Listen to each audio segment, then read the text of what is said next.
Well, Fort Bend ISD, congratulations to you guys, 4 valedictorians from the same school.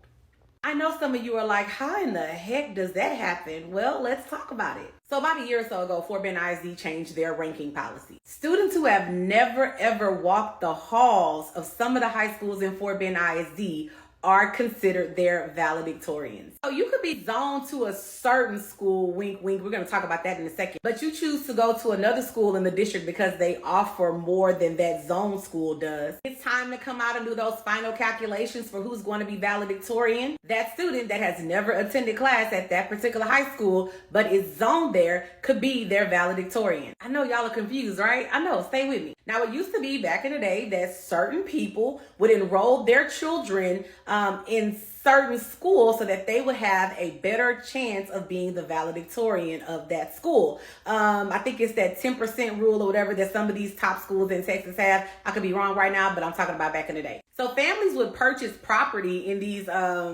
not so privileged communities so that their children could go to school and be the number one person in the class. When it's all said and done, sell the property or keep it in the family. Now, because, we're going to find a loophole in everything, these families could allegedly still be purchasing homes in these communities, but saying, whoa, whoa, whoa, whoa. This school across the highway has a science academy or a math academy. So I'm going to send my kid to the math and the science academy, but technically they're still zoned here in Ridgemont, where I technically own property. So they're zoned to Willow Ridge High School. Well, when the rankings come out, my kid got a 10.0 GPA. The kid that's actually at Willow Ridge, walking the halls of Willow Ridge, has a 9.99 GPA. Guess what? My kid with the 10.0 gets to be the valedictorian, even though my kid goes to Dulles High School. But remember, I bought property in Ridgemont, so my kid's technically zoned to Willow Ridge. So, Now with this new ranking policy in effect, 3 valedictorian spots have been taken away from 3 students that actually attend those schools. Marshall High School, Willow Ridge High School, go Eagles, and Elkins High School.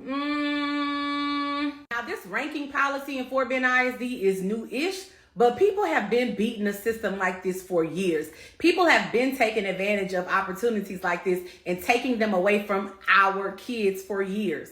Because just like a month or so ago, one of the young gentlemen from Willow Ridge High School was on the news for getting like $1 million worth of scholarships with a 3.9 GPA. So some family with no buy-in to the community at all gets to come in and just snatch that away from them or anybody else who would have been valedictorian. I'm trying to keep this video under 3 minutes. But think of one of the most underprivileged neighborhoods in your community. A neighborhood which most people can't wait to get out of. And then all of a sudden, some people come in and buy property in that community so that their kids can go to school on paper at that school just to take away opportunities from kids who are really working and fighting for them every day. Fair or not? Let's talk about it.